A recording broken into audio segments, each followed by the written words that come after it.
Alright, what's up? So, yeah, I know it's been a little minute.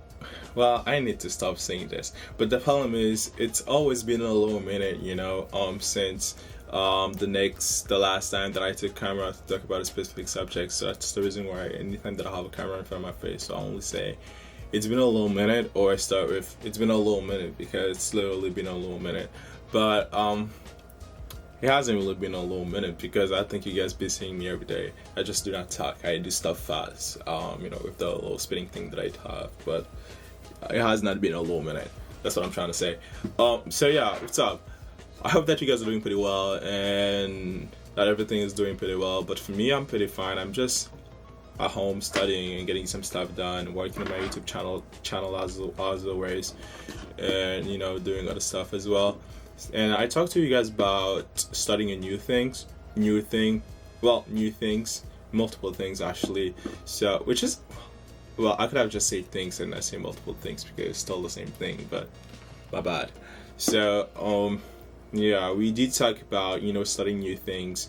And one of the new thing that I talked about was, talking about a specific subject every day, so different, and just give you guys the opportunity to probably get to know me for those who want to, and just gave me some time to reflect back on stuff that I'm doing every day, and also stuff that I did in the past. So today's subject, or the way that I'm gonna title this video, is Day in the Life of a Premed Scribe, Balancing Work and Study. It's not going to be like those regular day in the life videos that probably some of you guys have seen on YouTube, like when you wake up with whoever's recording the video and then you go to bed with them.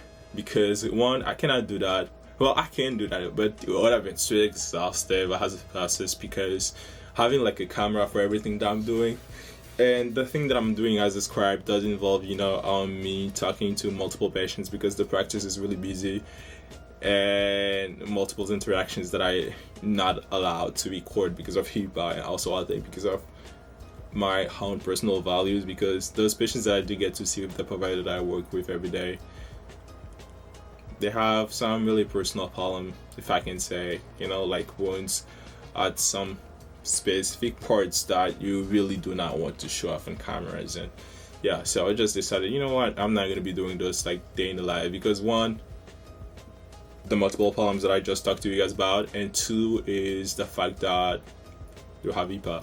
But yeah, so this day in the life will be different. So I'm gonna walk you guys through a regular day in my life as a medical scribe when I do not have to go inpatient for tech related jobs.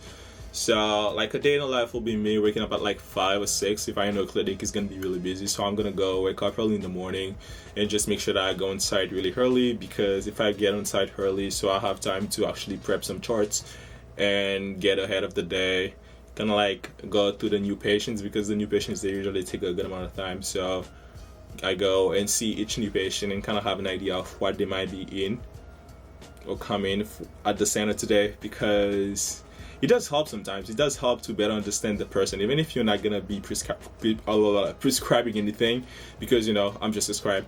But I get a better understanding on what the whole process was. I have this bone, so for how long did you have the bone? So what did you do before? So I really get to understand that, which is pretty good, and also help me to make some assumptions, which are not always accurate, but mostly are, because I've been doing this for a year now, over a year, and I kind of have a good idea of, or maybe understanding on what's the thought process of multiple people that when it comes to them having wounds and how they want to manage it. So I would just give you a better view, or maybe a better understanding of what the whole picture is, instead of going in the room with the patient and not really knowing why the patient came in today. And it also helped me organize everything, such as the HPI. So if I went to the patient chart, right, or pre-charting, so I already have a good idea if they went to the same system that I'm currently working at, because there is different hospital and not all of them has the same system, or not all of them share their notes and stuff.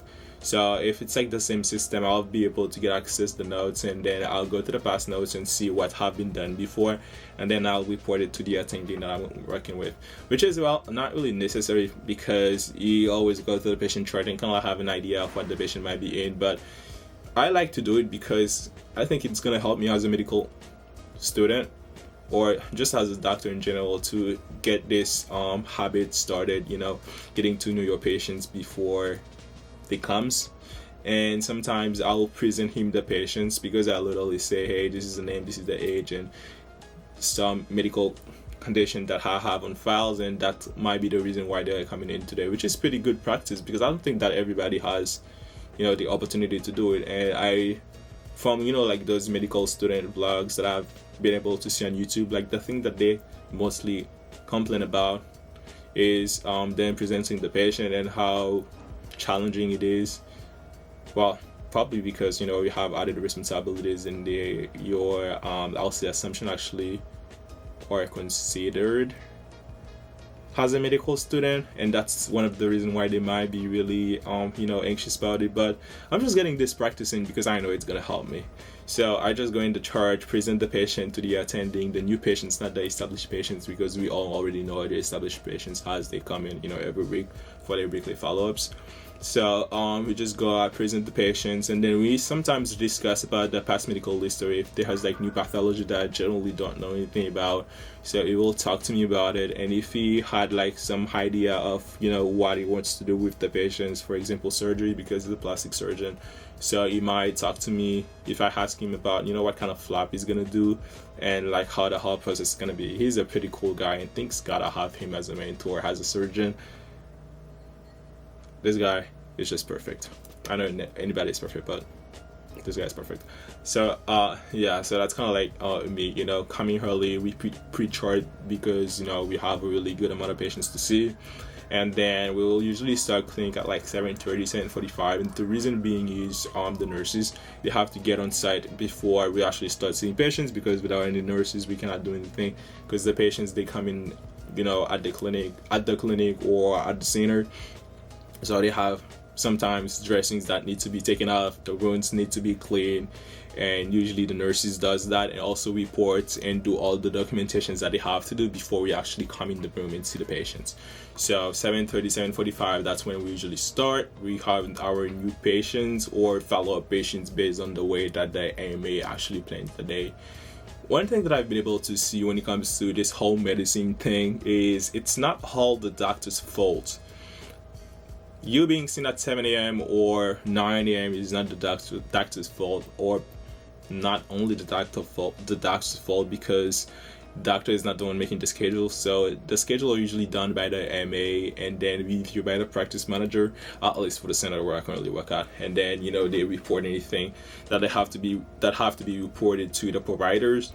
So if the MA put a bunch of patients at the beginning of the day and the practice manager for some reason didn't talk to the providers about it, and the patients are already scheduled, the doctor won't have anything to do or have anything to say other than just go see the patients early in the morning, because that's the way that they schedule the patients. So the providers doesn't really have a say when it comes to a patient coming early or coming late, because they're not done making the schedule. So that's one thing that I've been able to see. It's like a teamwork thing, and everybody reports to the coach, and then the coach say yes or no, or guide them if they have some kind of questions or maybe stuff that they do not understand. So that's the way that the clinic where I currently work at is. So so we see the patients, and then around like 11:30, if the nurses are really fast with taking the dressing down and putting new ones, so we might go on break really early. But if they're not fast, or for some reason we're short staffed, we might go on break late, which sometimes is like 12, or if we have a lot of patients to see, or if the patients early in the morning were only new patients, so we'll spend more time with those patients in the room and really extensive history and background. So we might go on break later at like 1, maybe like 1:30, and then break, not 1, I say 1. Yeah, sometimes they do go out and break at 1. So I think like one time would be 2 times we had to go out break at like 1:20 or 1:30, and literally had time to just have one bite and then come back on clinic, because we have other patients to be seen in the afternoon. They are ready to be seen in the afternoon. So the waiting room was already packed before we go on break. So it was pretty much like I was going out and then coming right back because those patients, they need to be seen because they have other stuff to do. So yeah, this happened like not a lot, but it does happen sometimes, and it's kind of like one thing to be that expected in some situation when you have a lot of patients you are dealing with, a lot of patients that you have to see and you're short staffed. So short staff is never good for nobody, nobody. So, but yeah, so we'll come back after break. We'll see the other half, and then that'll be pretty much it. But after break, one thing that I've seen the providers I work with do is after break they will do quick round on the patients that they have to see at the hospital.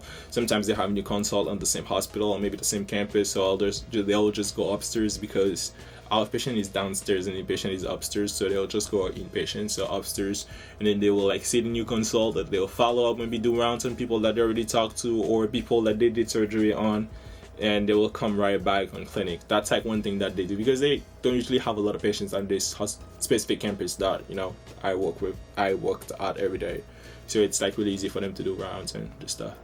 But yeah, that's kind of like my day as a Premed Scribe. I think that's the way that I put this thing down, which is really weird, right? So Premed Scribe, and there's another part of the subject which is balancing work and study.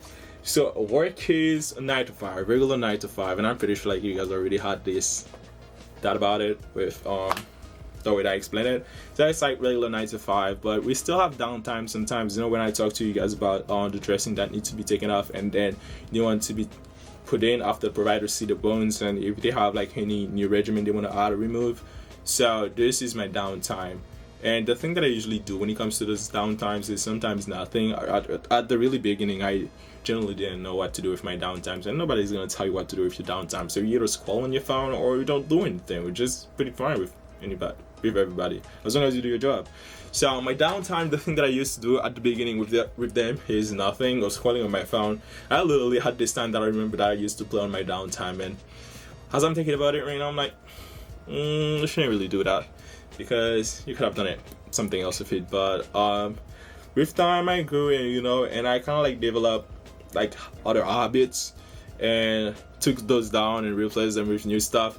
So right now in my downtime I try to study or read something, or I always follow up with new stuff. If there's like new pathology that I didn't know, so I'll make research on some new pathologies, or I have this notebook that about, and the thing that I do on it is write down new pathology that I see and make research about them and kind of like get a better understanding on how they develop and which population usually has them and what's the course of treatment. So it's like this new idea that I have that I just decided to act on, and I bought the notebook, and that's what I'm doing with it.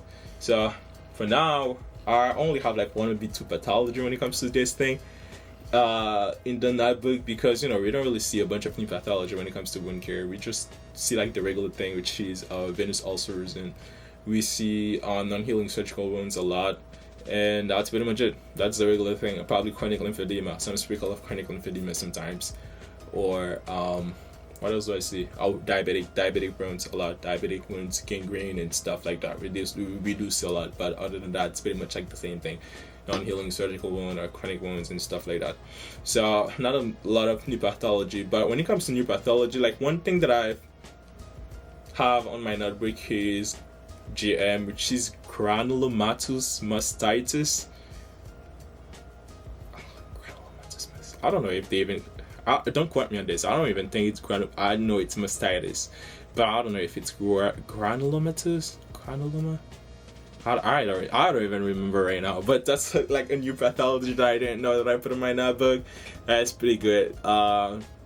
Me getting to know the pathology is pretty good, but not like the patient that has it, because it's a really kind of weird disease. It doesn't look, well, it kind of looks like cancer, but it's not cancer. It's just like random ulcers that happens. And the thing is, if it happens on like a lady breast, right, for some reason the lady doesn't want to deal with the wound anymore, the ulcer anymore, so she cannot just do like an excision or even cut the breast out, because there is high recurrence for the thing to happen on the other breast. So it's not cancer, it's just annoying to deal with. And the thing is, there is not like a specific cure, there is not a specific regimen you can take to actually take this thing out. So you can try to deal it manage it with steroid, but the thing is, you cannot stay on steroid for long. So I don't know. It's a really weird thing. When I seen it for the first time, I made some research about it. I was like, damn, that's bad. But yeah, that's like a new pathology for me that I have in my notebook. But when it comes to work, I talked to you guys about work, and what did I have on my stuff again? Study. I study on my downtime, and I also study at home.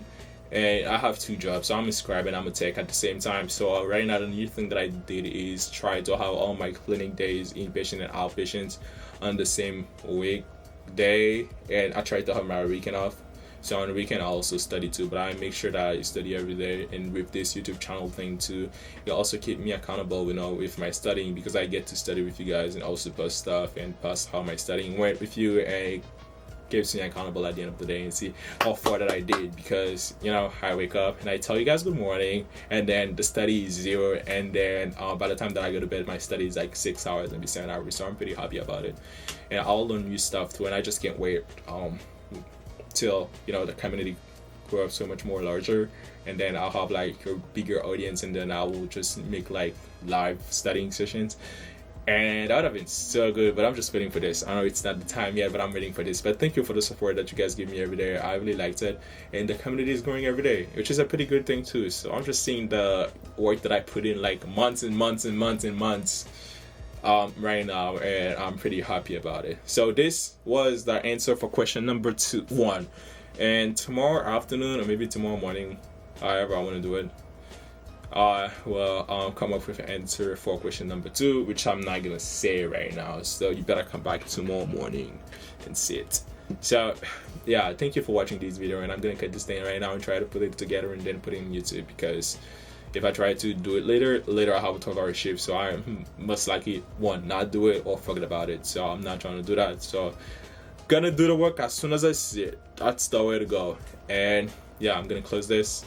I love you guys so much, and bye.